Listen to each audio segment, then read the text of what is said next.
Queridos, vamos abrir a palavra do Senhor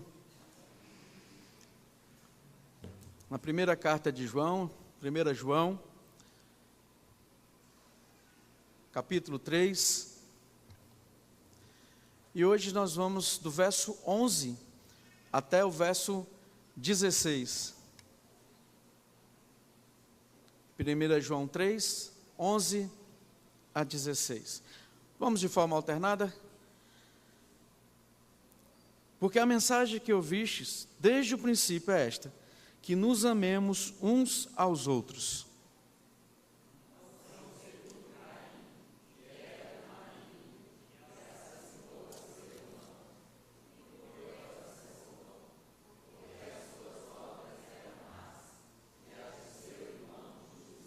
Irmãos, não vos maravilheis se o mundo vos odeia.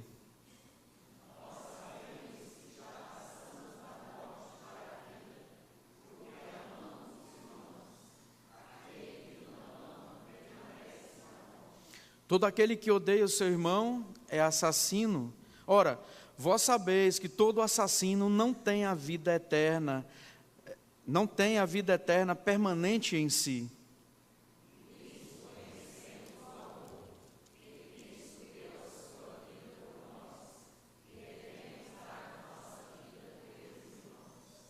Amém. Vamos orar mais uma vez. Santo e amado Deus, te bendizemos, te adoramos. O Senhor já falou conosco através das orações anteriores, dos cânticos aqui entoados, da leitura da sua palavra, e continuará falando conosco agora, através da exposição da tua palavra.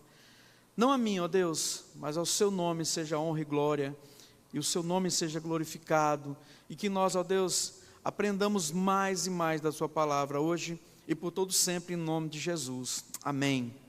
Cara, amados irmãos, nós vimos na pregação anterior, no domingo passado, a bem da verdade, que João ele termina a sua aplicação, e fazendo essa aplicação de mais um teste moral. Lembra, falamos sobre os filhos de Deus, os filhos do diabo, fazendo ali aquele checklist, aquela tomada de referências para saber se nós somos de fato filhos de Deus ou somos enganadores. E agora ele começa a declarar, ele começa a passar, a mostrar aos cristãos da Ásia, que eram os principais ouvintes ou leitores desta carta, e também para nós, que os pregadores que se infiltraram na igreja e que ensinam doutrinas diferentes daquelas que haviam sido recebidas dos apóstolos, que estes eram realmente filhos do diabo, que eles não procediam de Deus, ou seja, eles procediam do pai da mentira. Amados irmãos, toda vez que uma doutrina falsa tenta permear a igreja, toda vez que um ensinamento que não está nas escrituras, que é excedente das escrituras, tenta ser introduzido na igreja ou em nossas vidas, esse ensinamento ele não provém de Deus, ele provém do inimigo de Deus, do inimigo das nossas almas. Por isso que o apóstolo João, ele faz esse teste moral sobre filhos de Deus e filhos do diabo. Notemos que no versículo 10 do capítulo 3, que nós pregamos na semana passada, diz o seguinte: nisto são manifestos os filhos de Deus e os filhos do diabo, todo aquele que não pratica a justiça. Ou seja, João está aqui equiparando a prática da justiça com amar os irmãos. Ele está colocando no mesmo peso. Ou seja, se você pratica a justiça vinda de Deus, você ama o seu irmão. Se você não ama o seu irmão, logo você não está praticando a justiça que Deus requer que nós pratiquemos. E é interessante que esse conceito, essa equiparação não é nova por ser em João. Ela é remetida ao Antigo Testamento. Lá em Miqueias, no profeta Miqueias, capítulo 6, verso 8, nós vamos ler o seguinte: ele te declarou, ó homem, o que é bom, o que é que o Senhor pede de ti. Olha só que Deus pede através da profecia do profeta Miqueias, que pratiques a justiça, ames a misericórdia e ande humildemente com o teu Deus. Então, essa equiparação entre prática da justiça e amor aos irmãos está desde o Antigo Testamento, desde quando o Senhor nos instrui. E no Novo Testamento, a prática de justiça também encontra cumprimento no amor. E que amor é esse? No amor ao irmão. Não é isso que, quando o Senhor Jesus é perguntado qual seria o maior dos mandamentos, dos 10 que nós já conhecemos, ele diz: amarás o Senhor teu Deus com todo o seu amor, com toda a sua força, com toda a sua mente, seu coração, ou seja, integralmente. Mas ele dá o segundo maior mandamento, atrelado ao primeiro, que é: amarás o teu próximo como a ti mesmo. O amor aos irmãos é prática de justiça. Toda a lei se resume nesse mandamento. Toda a lei parte disso. E João está lembrando os leitores e nos lembrando hoje que nós precisamos fazer esse teste, o teste do amor. Lembra que eu falei que João faz vários testes na carta? E esse é um dos, o teste do amor. Mas talvez você esteja perguntando, e esse é o tema da nossa exposição de hoje: o que aprendemos quando passamos pelo teste do amor?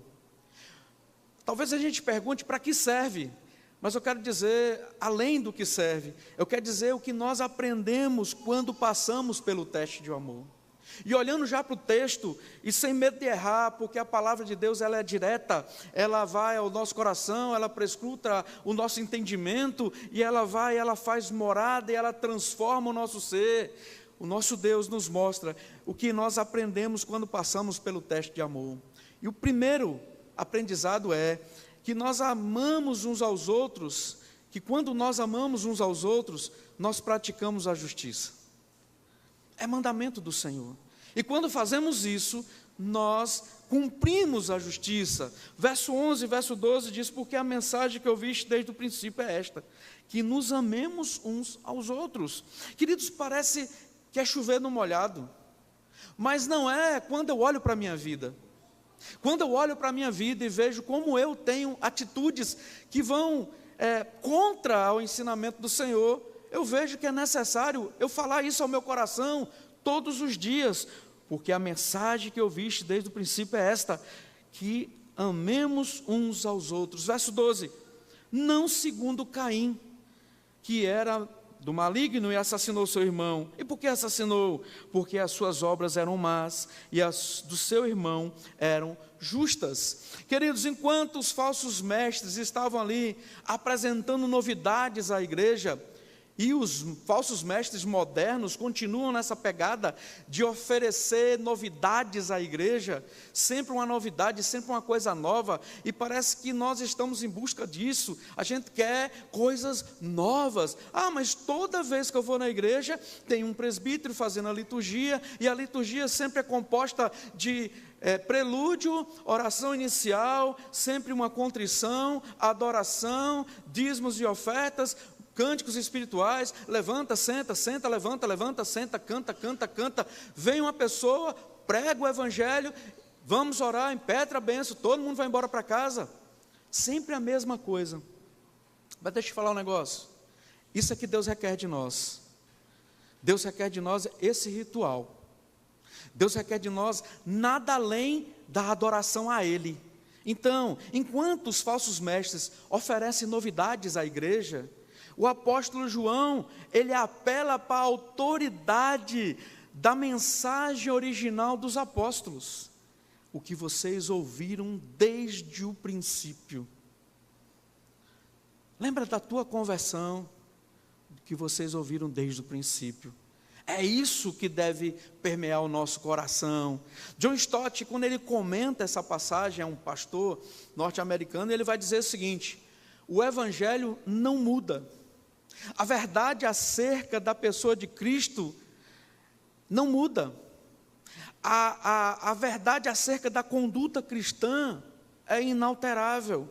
Tanto na doutrina quanto na ética, devemos retroceder diariamente ao princípio. E ele continua dizendo: e inquirir o que os apóstolos ensinavam originalmente. Como é que a igreja crescia? O pastor Evandro pregou aqui, em Atos, quando eles perseveravam na doutrina dos apóstolos, no partir do pão, na simpatia, na fidelidade, no amor. E o texto de Atos vai dizer que enquanto a igreja fazia o seu papel, Deus acrescentava dia após dia os que iam sendo salvos. Igreja, é o nosso papel. Nosso papel não é reinventar a roda, nosso papel é rodar a roda. O nosso papel não é inventar, fazer novidades, mas é falar o mais do mesmo. E a eficácia vem do Espírito Santo de Deus. Queridos, várias vezes na carta, João relembra aos seus leitores e nos lembra também que eles ouviram muitas coisas das partes dos apóstolos, que os pastores lhe pregavam a palavra de Deus. Por exemplo, como a vinda do anticristo. Muitos aqui embranqueceram os cabelos ouvindo isso, que os anticristos viriam, até vir o anticristo. Os apóstolos nos ensinaram, os pastores nos ensinaram sobre a divindade de Jesus, nos ensinaram o mandamento de amar o irmão. Amados irmãos, a tradição é essa aqui, o apóstolo João apela, para a tradição apostólica, que remonta ao próprio Cristo, para estabelecer firmemente a mensagem que eles haviam recebido. O conteúdo da mensagem é que os cristãos devem amar uns aos outros. E como devem fazer isso? Então, João agora ele dá um exemplo negativo. Ele fala, olha, precisamos amar, não segundo Caim. Ele vai então narrar o episódio que está lá em Gênesis 4, 3-8, quando Caim assassina o seu irmão Abel. Muitos de nós conhecemos isso, para não dizer quase todos aqui, 99,9%, creio eu, talvez 100%. Os ouvintes de João também conheciam essa história, por isso que ele fala, vocês precisam amar uns aos outros, não igual aquele cara lá chamado Caim, que matou o seu irmão Abel.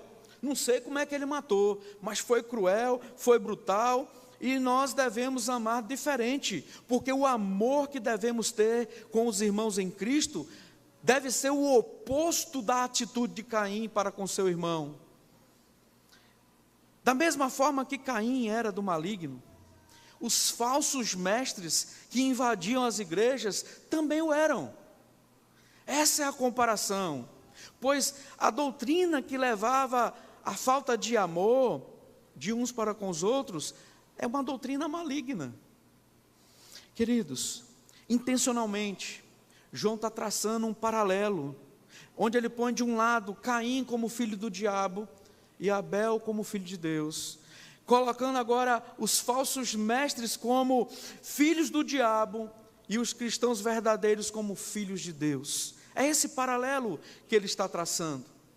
E talvez as pessoas da época, e talvez nós também, perguntaríamos, mas por que ele assassinou? O próprio texto responde que era do maligno, assassinou seu irmão. Por que o assassinou? Porque as suas obras eram más, e a do seu irmão, justas. O motivo que o mundo nos quer destruído é o mesmo, porque as obras são más, e as obras dos cristãos são boas, ou pelo menos deveria ser. Abel era um homem de fé, diz Hebreus 11, quando mostra lá a galeria da fé. Abel era um homem justo, está aqui o próprio João dizendo. Deus se agradou do sacrifício, se agradou de Abel. Está lá em Gênesis 4:4. Já por sua vez Caim não era nascido de Deus propriamente dito. Caim tinha um ódio mortal no seu coração.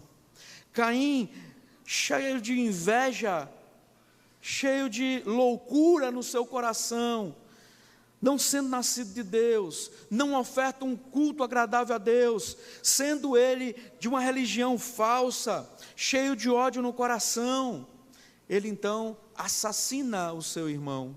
Hernandes Dias Lopes, comentando essa passagem de Gênesis 4, 5, 8, ele diz o seguinte, que a atitude invejosa serve como professora do ódio, como tutora da perseguição, daquilo que deveria de fato demonstrar amor e imitação. O ódio fomenta a destruição e a perseguição. Toda vez que cultivamos no nosso coração, nós estamos mostrando para Deus, nós estamos mostrando para quem quiser ver, que o Senhor não está habitando em nosso coração. Amados irmãos, quando nós amamos uns aos outros, nós cumprimos a justiça de Deus. E esse é o primeiro aprendizado que tem. Mas o texto não fica em só um aprendizado, ele vai para o segundo aprendizado. Nós aprendemos quando passamos pelo teste de amor, que o mundo nos odeia. E por que o mundo nos odeia? Será por que o mundo odeia tantos crentes? Será que porque nas Olimpíadas todas as religiões puderam ser manifestas, menos o cristianismo? Será porque que nas bancadas aí, eu estou procurando as palavras para não ter reboot no YouTube, as bancadas políticas atacam o cristianismo? Você não vê tolindo outras religiões afrodescendentes, ou religiões orientais, ou outro tipo de religião, mas o cristianismo é perseguido. Por quê? Por que o mundo nos odeia tanto? O texto, no verso 13, vai responder: irmãos, não vos maravilheis se o mundo vos odeia. Amados irmãos, o mundo, diz John Stott, o mundo é a posteridade de Caim. O mundo nos odiou porque Deus está conosco. Deus é o nosso Deus. Deus é o nosso Senhor. Os leitores de João não deveriam esperar um melhor tratamento do mundo. Gente, não fica aí maravilhosos não, abismado que o mundo está te perseguindo. O Senhor Jesus disse que antes perseguiu a Ele, antes odiou a Ele. Então, queridos, o mundo nos odeia, porque o inimigo dos cristãos é o mesmo inimigo milenarmente falando. Isso não é da época de João, isso não é da nossa época. Observe, isso remonta a antes da criação. Quem odiou antes da criação? Satanás. Ele odeia a Deus. Por sua vez, o mundo odeia Cristo. Por sua vez, os falsos mestres odeiam os verdadeiros cristãos, odeiam as verdades de Deus. Então, quando nós fazemos o teste de amor, nós aprendemos que quando cumprimos o amar uns aos outros, praticamos a justiça. Quando fazemos o teste de amor, nós entendemos que o porquê que o mundo nos odeia tanto. E nós não deveríamos ficar abismados com isso. Nós não deveríamos ficar assustados com isso. Terceiro lugar, que aprendemos quando passamos pelo teste de amor? Aprendemos que já passamos da morte para a vida. Você sente isso? Que você já passou da morte para a vida? Eu não estou falando de morte física. Eu estou falando de morte espiritual. O Senhor nos amou quando nós estávamos mortos nos nossos delitos e nos nossos pecados. Olha o verso 14. Não sabeis que já passamos da morte para a vida? Porque amamos os irmãos. Aquele que não ama permanece na morte. Igreja, o teste agora é colocado em termos de contraste entre vida e morte, morte e vida, morte eterna, vida eterna. Queridos, em oposição a um mundo cheio de ódio, os cristãos desfrutam do deleite proveniente da certeza da vida eterna.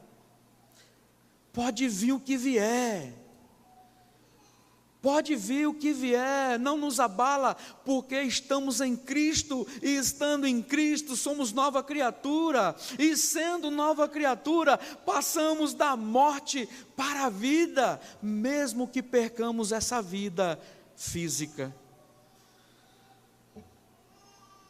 Quem nunca viu na internet pastores que com a faca, com a espada no pescoço, e o Talibã ou outros do Oriente Médio, que são o povo lá dos Alibabá, não pode falar o nome, está transmitindo, e dizendo assim: nega esse Cristo, e eles morrem com o pescoço cortado, e não negam. Sabe por quê? Por mais que eu morra, eu viverei. Por mais que eu perca esse fôlego aqui de vida, eu terei e tenho a vida eterna. E é isso que João está nos falando. Nós já passamos da morte para a vida. Ela decorre, essa passagem da morte para a vida, não decorre das nossas obras, como a gente sempre diz. Não decorre simplesmente de um amor meu para com você, um amor entre os irmãos, não é isso, mas é da fé em Cristo, e acontece já aqui nesse mundo. Nós já desfrutamos dessa garantia aqui na terra. Queridos, João 5,24 diz assim: em verdade vos digo, quem ouve as minhas palavras e crê naquele que me enviou, tem a vida eterna. Não é terá a vida eterna, tem a vida eterna, não entra em juízo, mas passou da morte para a vida.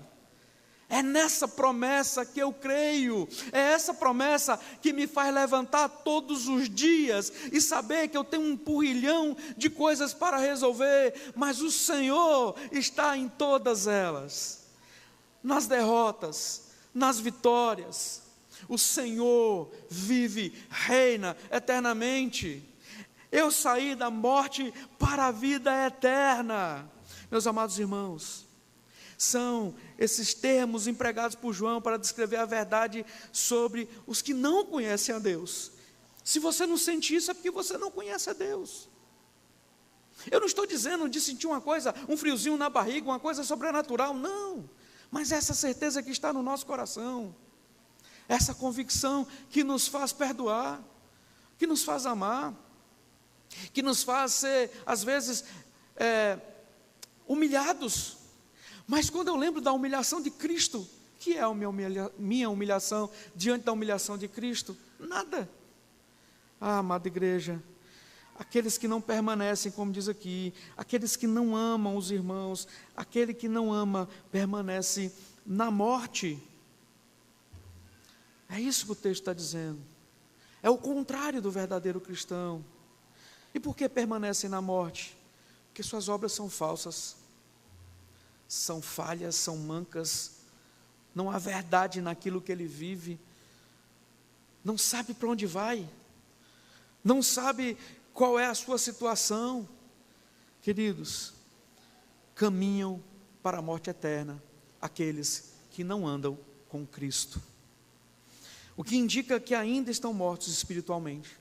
O que indica que ainda sofrerão a morte eterna é a falta de amor aos irmãos. Essa é uma das maiores evidências de uma vida espiritual falha, é a falta de amor entre os irmãos.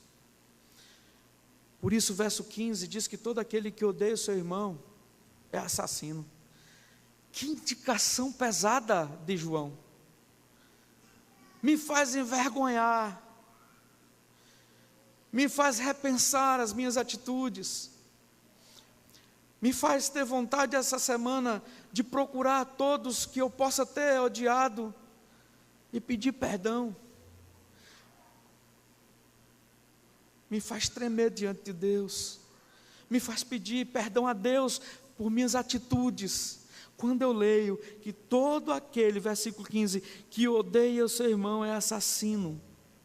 Ora, vós sabeis que todo assassino não tem a vida eterna permanente em si. Quem não ama o seu irmão é um assassino em potencial. Queridos, quer exemplos bíblicos para isso? Gênesis 27, 41 diz que Esaú odiou o seu irmão Jacó e planejou matá-lo. Quer mais um exemplo?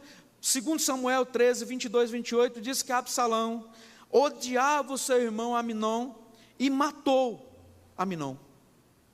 irmão. Quer outro exemplo? Marcos 6,19 diz que Herodias odiava João Batista e desejou matá-lo. Não tendo conseguido, pediu ao rei que o matasse e o trouxesse a cabeça numa bandeja de prata.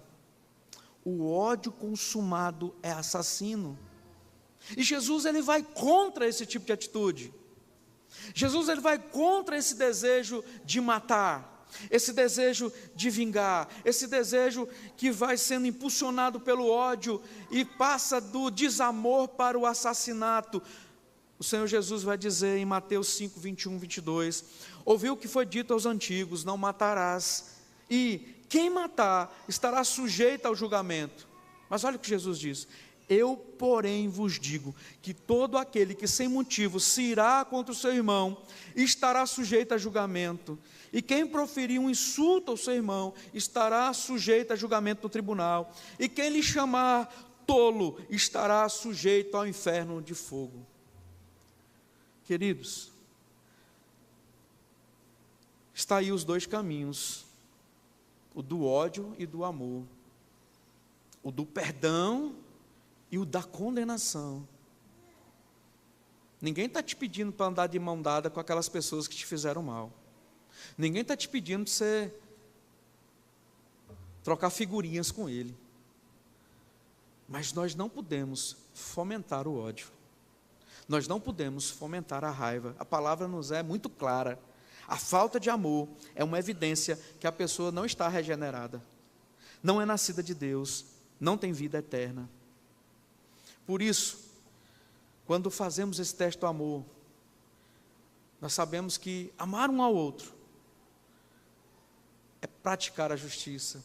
Nós sabemos que o mundo nos odeia e tem um motivo, e nós não devemos praticar isso. E sabemos que passamos da morte para a vida quando fazemos esse teste do amor. Então eu quero concluir com o versículo 16. Todos nós conhecemos João 3,16, conhecemos? Que diz o quê? Porque Deus que deu para que todo não, mas tenha. Olha que fantástico. E aqui em 1 João 3,16, o mesmo autor, ele começa dizendo assim: nisso conhecemos o amor. Em que conhecemos o amor, João? Nisso conhecemos o amor, que Cristo deu a sua vida por nós. Amado, João passa a demonstrar agora não mais a forma negativa, mas a forma positiva de que é o amor. Nessa conclusão desse raciocínio, no meio dessa perícope, no meio desse trecho, ele deixa o exemplo negativo que foi Caim, e o mau procedimento de Caim, e ele começa a demonstrar o exemplo positivo, começando em Cristo, e ele diz, olha, o Senhor Jesus é o nosso exemplo maior, o amor que foi plenamente manifestado e exemplificado em Jesus Cristo, especificamente no motivo pelo qual ele morreu, diz que Cristo deu a sua vida por nós. Igreja, para o mundo, e falávamos isso hoje na sala de Cristologia, Jesus morreu porque se proclamava rei de Israel. Para o mundo, havia sim Jesus provocado os romanos, os judeus, então ele foi capturado, ele foi aniquilado, ele foi morto. E ainda hoje, pessoas que não andam com Cristo, ou seja, os não cristãos, acreditam que Jesus foi apenas mais um dentre centenas de condenados à morte pelo Império Romano, por motivos políticos apenas. Os próprios fariseus classificavam Jesus como um revolucionário, como um tumultuador, entre as dezenas que surgiam regularmente no meio daquele povo. Até hoje pessoas dizem, não, Jesus não é Deus. Tem religiões por aí que dizem, Jesus não é Deus. Ele é apenas um profeta, ele é apenas um revolucionário, é apenas um homem bom que passou por aí. Porém, o Senhor Jesus, sendo inocente, recebeu o justo castigo que eu e você merecíamos, e na cruz provou a morte pelo seu povo, se fez maldição por mim e por você.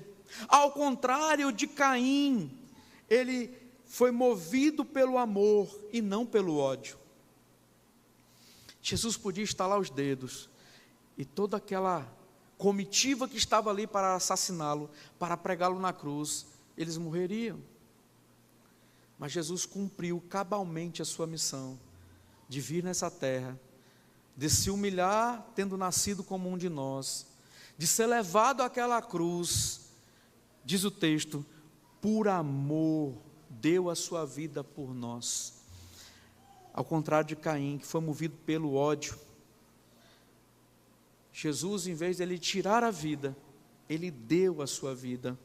E é nisso que temos conhecido o amor.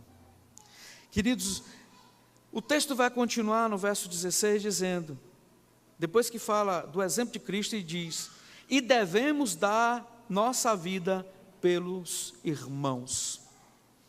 Esse é o dever decorrente da nossa condição de cristão. Esse dever não é só do pastor, do presbítero não, do diácono não, é de cada um de nós. Nisso consiste o amor. Cristo deu a sua vida por nós, e nós devemos dar a nossa vida pelos nossos irmãos. Amados, é evidente que João não está dizendo que o nosso martírio, sabe, perdermos a vida de fato, seja ou tenha algum valor salvífico, algum valor vicário, algum valor substitutivo pelos pecados dos outros. Não é isso que João está dizendo. Não é isso que João está aludindo. Mesmo se morrêssemos fisicamente no lugar uns dos outros, o nosso sangue que é manchado pelo pecado, e isso é em todos nós, não tem valor para pagar a culpa um dos outros. Mesmo que fizéssemos aqui um suicídio coletivo um pelos outros, não apagaríamos as transgressões de ninguém, não abarcaríamos as consequências do pecado de ninguém. Amados irmãos, porque uma única coisa que podemos imitar do sacrifício de Cristo é o amor pelos outros. A imitação, esse dar a vida por amor, é o amor que deve ser imitado e nada mais. Eu vou me sacrificar, pastor, eu vou fazer uma campanha de 15 dias orando de joelho. Vou fazer jejum, oração, e vou orar de joelho com os braços para cima. Esse sacrifício não tem valor, porque o sacrifício que vale é o sacrifício de Cristo. Um único sacrifício, o justo pelos injustos. O cordeiro que tira o pecado do mundo é Cristo, não nós. Mas, de que modo então devemos dar a vida pelos nossos irmãos no viver diário? Talvez seja isso que você esteja esperando essa resposta desde o início do sermão. Mas eu quero dizer para vocês que domingo que vem, às 19 horas, nós vamos ler o verso 17 até o verso 21. E nós vamos observar ali essa divisão de como podemos dar a nossa vida pelos nossos irmãos no nosso viver diário. Uma coisa é certa, o que nós podemos entender até aqui, que o teste do amor nos revela essas coisas. A prática da justiça, o ódio do mundo para conosco, nos revela também se somos nascidos realmente, se somos passados da morte para a vida. Igreja amada, o amor que a Bíblia determina não é mera conversa fiada, de boca para fora. Talvez nós perguntamos uns aos outros, e até mesmo a nós, você ama? Sim, eu amo. Jesus perguntou isso para Pedro, né? Pedro, você me ama? Eu amo. Ô Pedro, você me ama? Eu amo, Senhor. Pedro, você me ama? Amados irmãos, o amor que o Senhor requer de nós deve ter ações concretas de renúncia e de sacrifício uns pelos outros. É deixar aquilo que é de nosso direito por amor aos outros. Não é ser bobo, mas é amar os outros. O motivo pelo qual existem guerras é a falta de amor. A falta de amor faz com que nós deixemos de examinar o nosso coração e passamos a medir o nosso amor pelo amor que o outro tem por mim. Mas não é essa a conta, porque essa conta não vai fechar. Assim como no casamento, o homem casa para fazer a mulher feliz e a mulher casa para fazer o homem feliz, no relacionamento entre irmãos é assim. Eu amo, mesmo que o outro não me ame, porque essa é a ordenança do Senhor.